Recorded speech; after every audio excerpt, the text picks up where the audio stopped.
Good morning. তো প্রথম 11 দাগটা যে প্রশ্নটা রয়েছে সেটা কিন্তু অলরেডি আমি আপলোড করে দিয়েছি। আসলে আমি টেস্টিং করছিলাম, সেই জন্য তখন একটাই দিয়েছি। এখন আমরা তারপরে 12 নম্বর কেমিক্যাল বন্ডিংয়ের প্রশ্ন। এবার কি কারোর হাতে যদি সময় থাকে তাহলে কেমিক্যাল বন্ডিংয়ে সমস্ত চ্যাপ্টার ওয়াইজ, সমস্ত সাব টপিকগুলো ওয়াইজ ছোট ছোট কিছু ভিডিও আছে, সেগুলো একটু দেখে নেবেন। সেক্ষেত্রে আপনাদেরই সুবিধা হবে। আর যদি একান্তই না হয়ে থাকে, আপনি হয়তো এই ভিডিওগুলো দেখছেন একেবারে পরীক্ষার এসএলএসটি কেমিস্ট্রি একদম হয়তো 1 মাস তখন আর বাকি আছে, কিংবা 20-25 দিন বাকি আছে, সেক্ষেত্রে তখন তো আর ভীষণভাবে রিভাইজ দেওয়া সম্ভব হয় না। সেক্ষেত্রে আপনাদের যেটা করতে হবে সেটা হচ্ছে বারংবার করে এই প্রশ্ন উত্তরগুলোকে দেখে যেতে হবে। আমি বলেছি 50 থেকে 60টা করে প্রতিটা চ্যাপ্টার থেকেই থাকবে। এছাড়াও যখন র্যাপিডভাবে আমরা প্র্যাকটিস করব, তখনও বিভিন্ন কোনো কনসেপ্ট যদি আমরা বাদ দিয়ে থাকি সেগুলো করব। তো এবার আমরা শুরু করছি। আচ্ছা, একটা পেজ নিয়ে নেব প্রতিবারের মতো। এই 1 নম্বর প্রশ্নটার উত্তর অলরেডি আমি বুঝিয়ে দিয়েছিলাম, তো সেখান থেকে একটু দেখে নেবেন। এবার আমরা 2 নম্বর প্রশ্নতে যাব। পেজটা একটু ভাঁজ করে নিই। আর আমি তো আগেই স্বীকার করে নিয়েছি যে আমি খুব ভালো এডিট কিংবা এই রকম জিনিসগুলো করতে পারবো না, কারণ আমার কাছে সময়টাও ভীষণ কম। তাই ভিডিওতে কোথাও কোনো সমস্যা হলে সেটা কিন্তু অবশ্যই আপনাদেরকে কমেন্ট করে আমাকে জানালে আমি তাহলে সেই হিসাবে চেষ্টা করব। বেশ, আমাদের এখানে 12 নম্বর প্রশ্ন কেমিক্যাল বন্ডিংয়ের। 12 নম্বর প্রশ্নটা কি রয়েছে? Which one of the following pairs of species have the same bond order? এখানে 4টে সেট রয়েছে। কি বলেছে? Which one of the following pairs of species have the same bond order বলেছে কোন পেয়ার দুটোর বন্ড অর্ডার সেম। এবার bond order বার করতে গেলে আমাদের কি করতে হয়? আমরা বন্ড অর্ডারের ফর্মুলা জানি, bonding electron minus non bonding anti bonding electron by 2।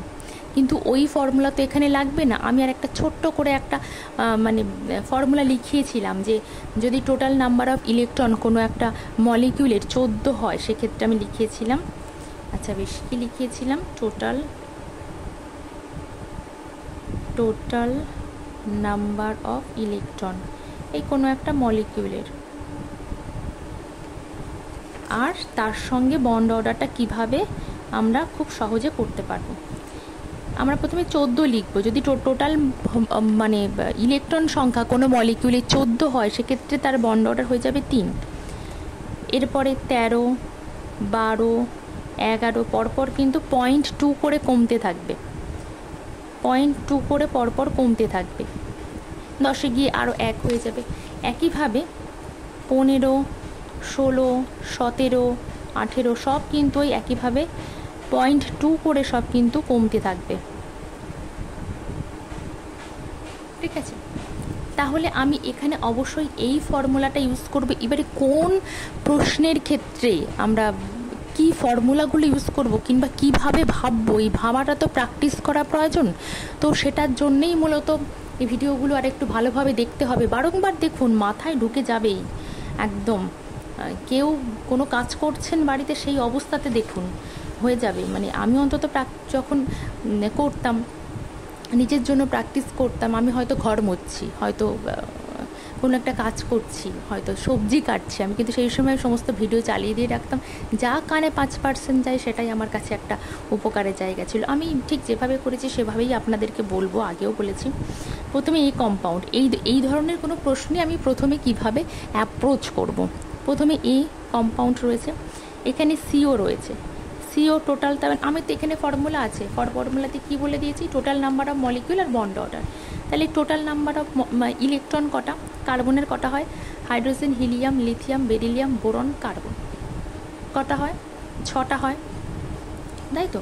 তাহলে 6 লিখলাম। যোগ অক্সিজেনের কটা হয়? Hydrogen, helium, lithium, beryllium, boron, carbon, nitrogen, oxygen. 8টা হয়। 6 আর 8 কত হয়? 14। এর সঙ্গে একই সঙ্গে পেয়ার রয়েছে কি? এনও। নাইট্রোজেনের ক্ষেত্রে কটা হয়? 7টা হয়, আমি জানি। অক্সিজেনের ক্ষেত্রে 8টা হয়, এক্ষুনি দেখলাম। তাহলে হয়ে গেল 15। তাহলে একটা 14 হয়ে গেল, একটা 15 হয়ে গেল সেট নাম্বার এতে। দেখা যাক, আমি সেট নাম্বার বিতে চলে যাব। সেট নাম্বার বিতে একটা O2 রয়েছে। O2 মানে 8, 2 কোনো 16 হয়ে যাবে, 16টা ইলেকট্রন। এরপরে একই সঙ্গে রয়েছে NO+। NO+ মানে নাইট্রোজেনের ক্ষেত্রে 7টা হয়, অক্সিজেনের ক্ষেত্রে 7টা, 14। 14টা ইলেকট্রন। এর ক্ষেত্রে 14 15 ছিল, আর এর ক্ষেত্রে হয়েছে কি 14 আর 16। 14তে দুটোর ক্ষেত্রেই কিন্তু একই, দুটোর ক্ষেত্রেই হয়ে যাবে 3, এর ক্ষেত্রেও 3। 15, এই যে 15 মানে 2 পয়েন্ট, তারপরে 15 মানে 1 কমছে 2.5, এটা 15 মানে 2.5 হয়ে যাচ্ছে বন্ড অর্ডার। আবার 16টা ইলেকট্রন মানে 2 হয়ে যাচ্ছে। সুতরাং এ কিন্তু এগিয়ে থাকছে বিয়ের থেকে। এবার আমি চলে যাব সিতে। সিতে কী আছে, CN মাইনাস। সি পেয়ারে চলে যাব, যেখানে রয়েছে CN minus. 1 minute. CN minus রয়েছে, CN মাইনাসের ক্ষেত্রে কত হবে, 6 8 14। একই সঙ্গে রয়েছে CO, দেখা যাচ্ছে তো, CO 6 যুক্ত অক্সিজেন মানে 8টা, 14। আমি আর বাকি কিছু দেখবই না, একমাত্র 14 এবং 14 থাকলেই কিন্তু আমি জানি যে এখানে আমি অলরেডি লিখিয়েছিলাম 14 আর 14 ইলেকট্রন, 14 থাকলেই একমাত্র সব থেকে বেশি হয় 3, তাহলে দুটোর 14 আর রয়েছে, সুতরাং এটা কিন্তু দুটোই হয়ে যাবে বন্ড অর্ডার 3। তাহলে আমি উত্তরটা কিন্তু পেয়ে গেছি, সিটা হচ্ছে এর অপশান এবং এর উত্তরের সঠিক অপশান।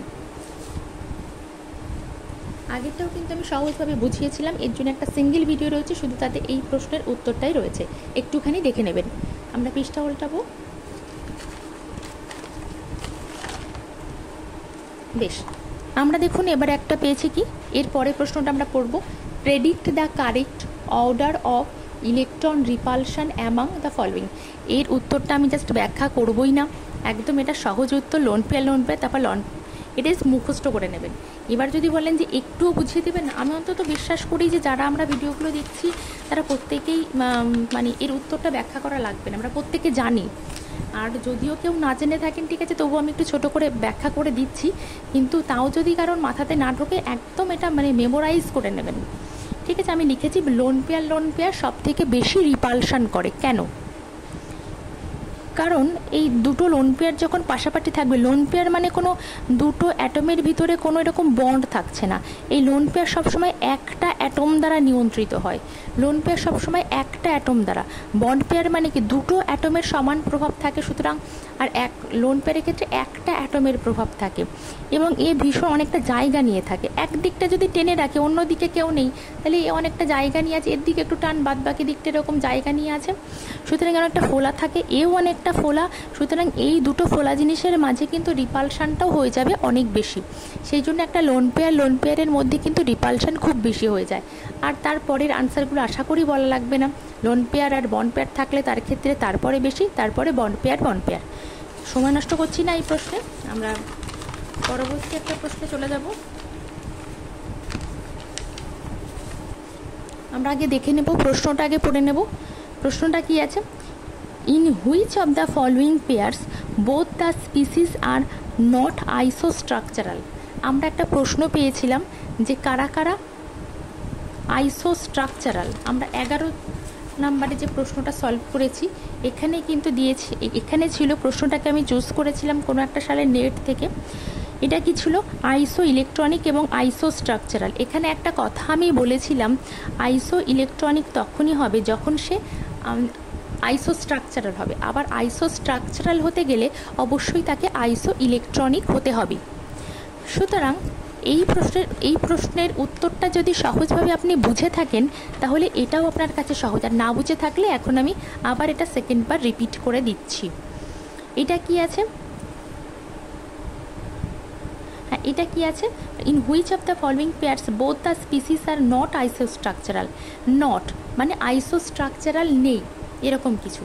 এবার আমি ওর ক্ষেত্রে বলেছিলাম ইলেকট্রনের সংখ্যা কাউন্ট করতে, আইসো ইলেকট্রনিক হলে সে আইসো স্ট্রাকচারাল হবে। কিন্তু এর ক্ষেত্রে ডায়মন্ড কিংবা সিলিকন কার্বাইড, এদের ক্ষেত্রে কিন্তু আমি যদি ইলেকট্রন কাউন্ট করতে বসি তো সেটা তো একটা বিশাল পরিমাণ হয়ে যাবে। তাই এই একই প্রশ্ন কিন্তু 11রই মতো সেম প্রশ্ন, কিন্তু এই প্রশ্নগুলোর ক্ষেত্রে কিন্তু আমাদের অ্যাপ্রোচটা অন্যভাবে হবে। কীরকমভাবে হবে একটু দেখি, আমরা একটু বিষয়টা নিয়ে আলোচনা করি। যেমন রয়েছে এখানে কি, প্রথমে আছে SiCl4 এবং PCl4+। বেশ, একে নিয়ে আমরা প্রথম কারবার করব। SiCl4+। আমাকে যদি স্ট্রাকচার, আমাকে যে কোনোভাবে যখনই বলবে যে এর স্ট্রাকচারটা কেমন, তাহলে সেটা আমাকে দেখতে গেলে প্রথমেই আমাকে আগে হাইব্রিডাইজেশনটা কত সেটা দেখে নিতে হবে। হাইব্রিডাইজেশনের ভিডিও রয়েছে, কেউ চাইলে দেখে নিতে পারেন, কিংবা ভিডিওটা একটু র্যাপিডভাবে রান করিয়ে শুধুমাত্র সূত্রের জায়গাগুলো কিংবা ক্যালকুলেশনের জায়গাগুলো একটু করে আমার সঙ্গে একটু প্র্যাকটিস করে নিতে পারেন। অথবা আমি এই বলে দিচ্ছি, এখানে সবসময় বাই 2 হয়ে যায় একটা, কোনটা কিসের যোগফলের বাই 2 কিংবা বিয়োগফলের বাই 2 সেটা আমরা লিখব। প্রথমে হচ্ছে সেন্ট্রাল অ্যাটম, তার ভ্যালেন্স ইলেকট্রন সিলিকন, এটা মানে কার্বনের ওই গ্রুপেই থাকে। তাহলে hydrogen, helium, lithium, beryllium, hydrogen, helium, lithium, beryllium, boron, carbon. Carbon মানে কোথায়? কার্বন 6-এ রয়েছে। 6-এ রয়েছে মানে এর বাইরের কক্ষে 4টি ইলেকট্রন রয়েছে, আর এর মোনোভ্যালেন্ট যেহেতু তাই 4 হয়ে গেল, থাকলো 4। 4 হলে কি হয়? এ অবশ্যই কিন্তু টেট্রাহেড্রাল হয়ে যাবে, তাই তো? দেখি আমি PCl4টাও সেই সেম হচ্ছে কিনা। PCl4 আছে, এটা কিন্তু টেট্রাহেড্রাল, আমরা বুঝে গেছি। এবং 4টে মানে হাইব্রিডাইজেশন 4 হচ্ছে, এবং 4টেই তার হাতে 4টে ক্লোরিন আছে। সুতরাং এটা দেখতে অনেকটা এরকম হয়ে যায়, Cl Cl Cl Cl। ঠিক আছে, দেখবো এটা ওর মতো সেম হচ্ছে কিনা। সেম হলে তাহলে এটা আমার উত্তর নয়, কারণ আমার নট চেয়েছে। এটা করতে হয়তো অনেকটা সময় লাগছে, কিন্তু আমরা যখন অনেকটা প্র্যাকটিস করে ফেলবো, এটা তখন আমাদের কাছে তুড়ি মেরে করে ফেলবো আমরা। ঠিক আছে, এটাও হচ্ছে আমি বার করে নিচ্ছি। সেন্ট্রাল অ্যাটমের বাইরের ইলেকট্রন 5টা, মোনোভ্যালেন্ট 4টে, প্লাস থাকলে একটা মাইনাস হয়ে যায়, +2 থাকলে -2 হতো। এগুলো তো সব আগে দেখিয়েছি করে করে। এখানেও 8/2 মানে 4 হয়ে গেল, সুতরাং হয়ে গেল টেট্রাহেড্রাল। তাহলে PCl4ও কিন্তু কীরকম স্ট্রাকচারে আসে? ওই কিন্তু টেট্রাহেড্রাল টাইপ স্ট্রাকচারে থাকে। ঠিক আছে, কিন্তু সমস্যা হচ্ছে এর ক্ষেত্রে কিন্তু PCl4 কিন্তু টেট্রাহেড্রাল টাইপ বললেও সে কিন্তু টেট্রাহেড্রাল টাইপ হতে পারছে না, কারণ এখানে 4 আমাকে বলছি, এটা 4ই হচ্ছে। আমি কি ঠিক লিখেছি? 5। 1 সেকেন্ড একটুখানি দেখে নিই, 1 সেকেন্ড দেখে নিই। হ্যাঁ ঠিকই আছে, এই পর্যন্ত ঠিকই করেছি আমি। হ্যাঁ, টেট্রাহেড্রাল বলছে, কিন্তু আলটিমেট কি টেট্রাহেড্রাল হতে পারে? আমি বসিয়েছি Cl Cl Cl Cl। হ্যাঁ, হতে পারে, না হওয়ার তো কিছু নেই। তাহলে এরা কিন্তু দুটো কিন্তু আলটিমেট কিন্তু সেম প্রায় স্ট্রাকচারে থাকছে। আমি ভাবছিলাম এই লোন পেয়ারের কথা, কিন্তু পজিটিভ আছে সেটা আমি খেয়াল করিনি। পজিটিভ চার্জ কিন্তু সবসময় কিন্তু সেন্ট্রাল অ্যাটমে থাকে, এটাও আমরা জানি। সুতরাং এই দুটোকে আমার জানা নেই, আমার কিছুই মনে নেই। তাহলে এরকম ধরনের প্রশ্ন পেলে প্রথমেই আমি আগে হাইব্রিডাইজেশন বার করে নেব। দুটোর ক্ষেত্রেই দেখুন হাইব্রিডাইজেশন একই এসছে, এবং হাইব্রিডাইজেশন যত এসছে সেটাই কিন্তু তার হ্যান্ডের সংখ্যা ছিল। সুতরাং দুটোর ক্ষেত্রেই কিন্তু শেপটা অনেকটা একই হয়ে গেছে। এবার আমি দ্বিতীয়টার ক্ষেত্রে চলে যাব, বি। তাহলে এটা আমার কিন্তু উত্তর হচ্ছে না বি, ডায়মন্ড। ডায়মন্ড কেমন দেখতে হয় আমাদের অনেকেরই জানা নেই, অনেকেরই হয়তো জানা আছে। এটা খুব সহজ, একটা ক্রিস্টাল টাইপ থাকে। একটা কার্বন 4টে করে কার্বনের সঙ্গে যুক্ত থাকে। এই কার্বন আবার 4টে কার্বনের সঙ্গে যুক্ত, আবার 4টে কার্বন, তারপরে এই সমস্ত প্রতিটা কার্বন আবার 4টে করে কার্বনের সঙ্গে যুক্ত। প্রতিটা কার্বন 4টে করে কার্বনের সঙ্গে যুক্ত থাকবে, এটাই হচ্ছে ডায়মন্ডের স্ট্রাকচার। এবার এর সঙ্গে পেয়ার আছে সিলিকন কার্বাইড। সিলিকন কার্বাইডের স্ট্রাকচার জানা না থাকলে অনেকে একটু কনফিউশনে পড়ে যাবেন, একটু জেনে নিতে হবে।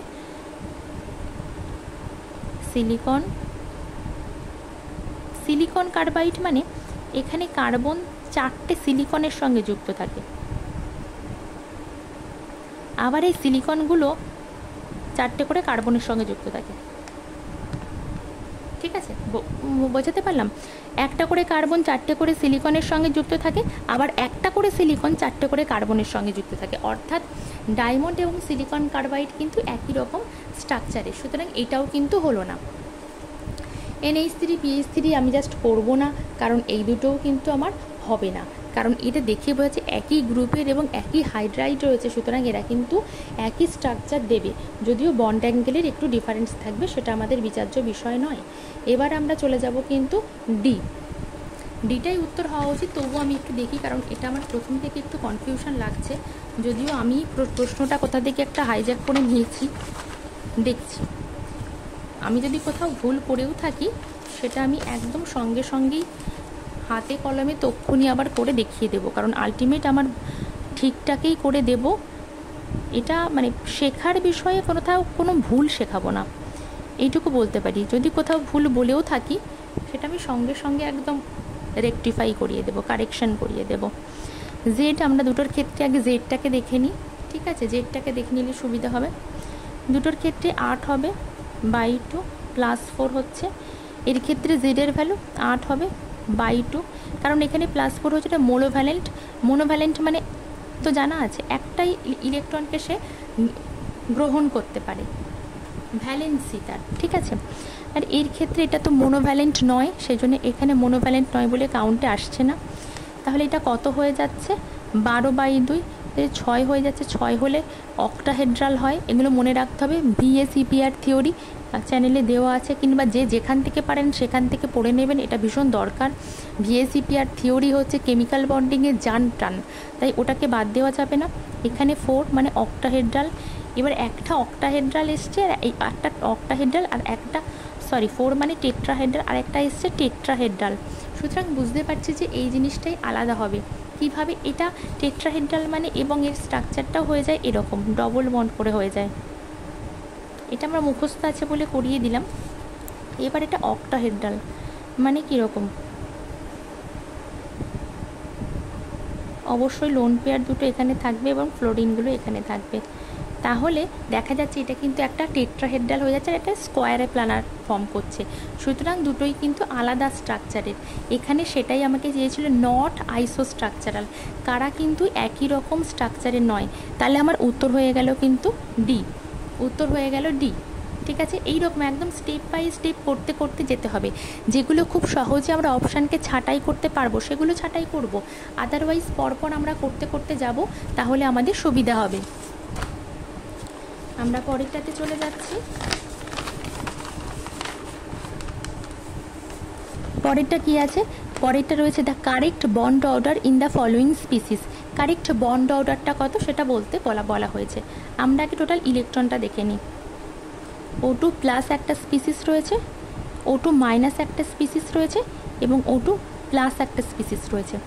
এর ক্ষেত্রে বন্ড অর্ডার 8টা করে, 8 × 2 = 16, একটা বাদ গেল 15টা ইলেকট্রন। টোটাল ইলেকট্রনটা বলছি, এর ক্ষেত্রে 8 × 2 = 16 আর একটা 17টা ইলেকট্রন। এর ক্ষেত্রে একটা, দুটোই কি প্লাস? ও সেটাই, একটা 2 প্লাস, তাই বলি একটা প্লাস, একটা 2 প্লাস আছে। 2 প্লাস মানে 8 × 2 = 16 থেকে দুটো বাদ গেল 14 ইলেকট্রন। তার মানে আমি চোখ বন্ধ করে বলতে পারছি বন্ড অর্ডার সব থেকে বেশি +2 এর। +2 আবার বলতে গেলে আমার বি এবং সি এই দুটো অপশানের আমি তাহলে বাদ বাকিগুলোকে বাদ দিলাম, যেহেতু আমরা O2 প্লাসের দেখলাম 14 ইলেকট্রন, মানে 14 সব থেকে হাইয়েস্ট হবে, মানে এই দুটোর ভিতরে উত্তর হতে পারে। এবার আমরা দেখব তারপরে আছে কি O2 প্লাস, একটা হচ্ছে 15, O2 মাইনাস হয়ে যাচ্ছে 17। 15 মানে হচ্ছে এর ইলেকট্রনটা 0.5 কমছে, 0.5 কমছে, মানে 2.5 হয়ে যাচ্ছে। 17 মানে আরেকটু কমে যাচ্ছে, তাই তো? তাহলে এটার পরে তাহলে O2 প্লাস সবার আগে, তারপরে চলে যাচ্ছে কি O2 প্লাস, এইটা। তাহলে সি উত্তর পেয়ে গেছি। কেন পেয়ে গেছি? কারণ এটা হচ্ছে 14 টোটাল ইলেকট্রন, তারপরে এর 15টা হচ্ছে। 15টা মানে এই যে একটু আগে আমি কোথায় একটা, এই খাতাতে না ওই খাতাতে, কোন, 1 মিনিট, কনফিউশন রাখবো না। এই যে 14 মানে সে 13, 15 হলে 2.5 হচ্ছিলো, 17 হলে 1.5, তাহলে কি এটা 17 হয়ে যাচ্ছে, মানে 1.5 হয়ে যাচ্ছে। তাহলে এটা সবার আগে যাবে, তারপরে যাবে এটা। সেই অপশানে আমি একমাত্র সিকে দেখতে পাচ্ছি, সি হচ্ছে উত্তর। কোথাও কোনো যদি মনে হয় যে আমি একটু ভুল কিছু বলেছি, সেটা কিন্তু সঙ্গে সঙ্গে আমাকে জানাবেন, কিংবা ভুল জিনিস শেখা যাবে না, ভুল জিনিস কোনোভাবেই শেখা যাবে না। আচ্ছা, decreasing order of stability of O2 minus O2 plus, একই এই হচ্ছে স্টেবিলিটি অর্ডার। যখন করতে বলছে তখনই আমাকে কিন্তু বন্ড অর্ডারে চলে যেতে হবে। চলুন আমরা ঝ্যাট করে এগুলোর বন্ড অর্ডার দেখে নিই। O2 টোটাল ইলেকট্রন লিখবো এখানে আমরা, টোটাল ইলেকট্রন 8 × 2 = 16, O2 মাইনাস 16 আর 1 17, O2 প্লাস 16 থেকে একবার দিল 15, O2 2 মাইনাস 16, 16 সঙ্গে দেবেন 18। এবার হচ্ছে আমার এখানে কড়াই আছে, তো আমি আর করছি না, এখান থেকে ঝটঝট করে বন্ড অর্ডারগুলো বলে দেবো। 16 মানে এর বন্ড অর্ডার হয়ে যাচ্ছে 2, 17 বন্ড অর্ডার হয়ে যাচ্ছে 1.5, 15 বন্ড অর্ডার হয়ে যাচ্ছে 2.5 এবং 18তে বন্ড অর্ডার 1 হয়ে যাচ্ছে। তাহলে এখান থেকে আমরা স্টেবিলিটি অর্ডারটা, যারা বন্ড অর্ডার বেশি সে তো বেশি স্টেবল হবে, এটাই তো আমরা জানি। তাহলে সব থেকে বেশি স্টেবলকে 2.5 দিয়ে উত্তর একটাই আছে, হ্যাঁ 2.5 দিয়ে সব থেকে বেশি স্টেবল একটাই উত্তর, আমি বাদ বাকি কোথাও দেখবো না, এটাই হচ্ছে উত্তর। এইরকমভাবেই অপশানগুলোকে ছাঁটাই করতে হয় এবং এইরকমভাবেই কিন্তু নিজেদেরকে প্রস্তুতি নিতে হবে। আমরা চলে যাবো এরপরে 17 নম্বর প্রশ্ন, কেমিক্যাল বন্ডিংয়ের। কি বলেছে এটা? Which of the following species contains equal number of sigma and pi bonds? Equal number of sigma এবং পাই বন্ড রয়েছে কোথায়, তাই তো? Which of the following species contains equal number of sigma এবং পাই বন্ড। বেশ, আমরা কিছুই জানি না, ইভেন আমি এগুলো আগেও দেখিনি, মানে ঝপঝপ করে তুলে নিয়েছি আরবিটারি। আমিও মানে কিন্তু এটা আপনাদের সঙ্গেই প্র্যাকটিস করছি, মানে প্র্যাকটিসই হচ্ছে একরকম। তো এটার কি হবে? এটার ক্ষেত্রে যেটা করতে হবে সেটা আমাকে কি আগে এটার স্ট্রাকচারটা আমাদের জানতে হবে। স্ট্রাকচার জানা নেই, দরকার নেই, আমরা জেড দিয়ে সহজে করব। 8/2 4 হয়ে গেল, তাহলে হবে টেট্রাহেড্রাল। ঠিক, টেট্রাহেড্রাল কিন্তু এর একটা কিন্তু কম আছে, তাহলে আমাকে কি করতে হবে? Double bond O double bond O double bond ও এরকম দেখতে হবে, তাই তো? আলটিমেট এরকম দেখতে হবে। তাই যদি হয় তাহলে আমাকে বলেছে যে ইকুয়াল নাম্বার অফ সিগমা এবং পাই বন্ড। এর তাহলে পাই সিগমা বন্ড কটা? একটা দুটো, এই একটা দুটো তিনটে, এখানে সিগমা বন্ড রয়েছে 3টে সিগমা বন্ড এবং রয়েছে কি 3টে পাই বন্ড। তাহলে তো আমি দেখছি এটাই ইকুয়াল নাম্বার অফ সিগমা এবং পাই বন্ড রয়েছে। ঠিক আছে, পরেরগুলো দেখে নিই। তারপরে রয়েছে CN2 হোল 2 রয়েছে, সি না সরি, আমি ভুল করছি কোথাও, এটা সি হবে, তারপরে এইটা হবে, হ্যাঁ আমি কোথাও একটা ভুল করছি, এইটা হবে, দেখতে অনেকটা এরকম হবে। এক্ষেত্রেও সিগমা 1 2 3, 3টে সিগমা, পাই বন্ড কটা? একটা দুটো 4টে পাই। না, এটা তাহলে কিন্তু ফুলফিল হলো না, কিন্তু প্রথমটা কিন্তু ফুলফিল হয়েছে, সেকেন্ডটা কিন্তু হলো না, কারণ এখানে সিগমা এবং পাইয়ের সংখ্যা আলাদা হয়ে গেছে। আমরা পরেরটাতে যাব, পরেরটাতে কি রয়েছে? CH, তারপরে C111N, আবার C111N। সিগমা বন্ড কটা? একটা দুটো 3টে 4টে 5টা 6টা সিগমা, পাই কটা? একটা দুটো 3টে 4টে পাই। সুতরাং এটাও কিন্তু হলো না, আর একটা বাকি আছে HCO3 মাইনাস, HCO3 মাইনাসেও হবে না, আমি বলে দিচ্ছি, তবুও আপনারা একটু করে দেখে নেবেন, কিন্তু HCO3 মাইনাসেও হবে না। অবশ্য এগুলো করার কোনো প্রয়োজন ছিল না, যেহেতু আমরা প্রথমটাতে উত্তর বার করে ফেলেছি। ঠিক আছে, তাহলে এটা হয়ে গেল। আপনারা কিন্তু এরকম প্রথমেই উত্তর পেয়ে গেলে এই সেকেন্ডের অপশানগুলো আর করতে যাবেন না। ঠিক আছে, আচ্ছা, which of the following pairs of ions are isoelectronic and আইসো স্ট্রাকচারাল? একই রকম, এটা HW বলে লিখে দিলাম, এটা বাড়িতে করবেন, ভীষণ সহজ, এই একই রকম আইসো ইলেকট্রনিক হিসাব করলেই হয়ে যাবে। আইসো ইলেকট্রনিক কীভাবে হিসাব করতে হয় সেটা কিন্তু আগেও একটাতে আমি দেখিয়ে দিয়েছি, সম্ভবত 11 দাগটায়। আচ্ছা বেশ, 19 দাগ কি বলছে? 19 দাগ, which of the following molecules has the maximum dipole moment? কার ক্ষেত্রে ম্যাক্সিমাম ডাইপোল মোমেন্ট রয়েছে? ডাইপোল মোমেন্টের ক্লাসটা আপনারা দেখেছেন কি জানি না, খুব ছোট্ট একটা ভিডিও। ঠিক আছে, CO2 দেখেই বুঝতে পারছি একদম 0 ডাইপোল মোমেন্ট, কারণ এটা লিনিয়ার মলিকুল, এইদিকে একটা এদিকে, সুতরাং এটা কেটে কুটে কিন্তু শূন্য হয়ে যায়। CH4 এর একটা ডাইপোল মোমেন্ট থাকে, CH4 না, ডাইপোল মোমেন্ট থাকবে না, কারণ হচ্ছে এটা টেট্রাহেড্রাল এবং সিমেট্রিক, সুতরাং সবাই সবার মতো কেটে কুটে এটাও কিন্তু একটা ডিলিট হয়ে যায়, এদিক থেকে এদিকে আসে, এদিক থেকে এদিকে থাকে, একে অপরকে কিন্তু এটা যদি সিমেট্রিক একে অপরকে কিন্তু আউট করে দেয়। সুতরাং আমাকে মেনলি কিন্তু এই দুটোর ভিতরে আমাকে দেখতে হবে কার ডাইপোল মোমেন্ট বেশি, কার ডাইপোল মোমেন্ট কম। তবুও আমি এটা যদিও ক্লাসে একটা মানে প্রায় 5 মিনিট ধরে এর পিছনেই বকবক করেছি, তবুও আমি এটাকে আরেকবার দেখিয়ে দিচ্ছি। দুটোর ক্ষেত্রেই হাইড্রোজেন, ফ্লোরিন দেখতে তো একই, সবই একই। এবার যেহেতু ফ্লোরিন বেশি ইলেকট্রোনেগেটিভ, তো এই বন্ড পেয়ারের ইলেকট্রন গুলিকে নিজের দিকে টেনে নেয়। আর নাইট্রোজেনের ক্ষেত্রে নাইট্রোজেন বেশি ইলেকট্রোনেগেটিভের ক্ষেত্রে সেহেতু এ বন্ডিং পেয়ারের ইলেকট্রনকে নিজের দিকে টেনে নেয়। সব ইলেকট্রন যদি এখানে এসে এরকম জড়ো হতে থাকে, তাহলে এখানে কিন্তু বন্ড অ্যাঙ্গেলের মধ্যে এই বন্ড পেয়ারগুলোর মধ্যে স্টেরিক রিপালশন হয়ে এটা কিন্তু একে অপর থেকে দূরে সরে যায়, এবং কি হয় এই বন্ড অ্যাঙ্গেলটা বেশি বেড়েও যায়। ঠিক আছে, এটা গেল বন্ড অ্যাঙ্গেলের প্রসঙ্গ।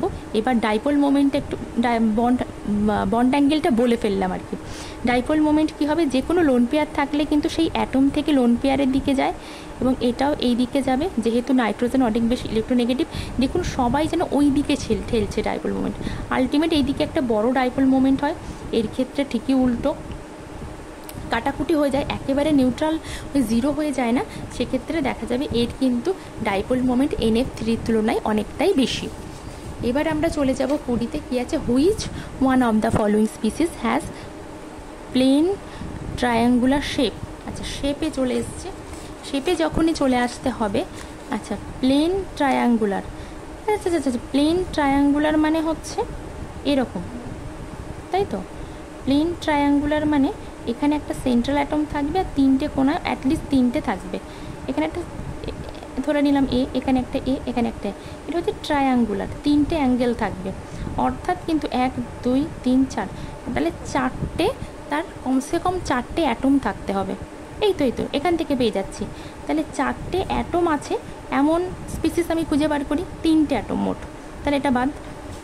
এটার ক্ষেত্রে 4টে, তাহলে এটাই একমাত্র হবে, বাকিগুলো কোনোটাই নেই। দেখুন, এটা আমি এক্ষুনি ভাবতে যাচ্ছিলাম যে আমার হয়তো হাইব্রিডাইজেশন বার করতে হবে, কিন্তু নয়, খুব সহজভাবে এ প্লেন ট্রায়াঙ্গুলার শেপ চেয়েছে। প্লেন ট্রায়াঙ্গুলার মানে 4টে অ্যাটম থাকতে হবে, কি বাচ্চাদের মতো বিষয়। যাই হোক, এই ধরনের কিন্তু প্রশ্নগুলো থাকতে পারে, আমাদেরকে বোকা বানানোর জন্য খেয়াল রাখতে হবে। Last 21 number, which of the following species is polar molecule. Polar molecule মানে কি, তার মধ্যে ডাইপোল মোমেন্ট থাকতে হবে। ঠিক আছে, বেশ, আমি এটা করে দিচ্ছি। কিন্তু যেটা বলার 21, এর পরের ভিডিওতে চেষ্টা করব প্রায় আরও 20টা কেমিক্যাল বন্ডিংয়ের উপর আপলোড করার চেষ্টা করছি। আচ্ছা, প্রথমেই আছে SF6।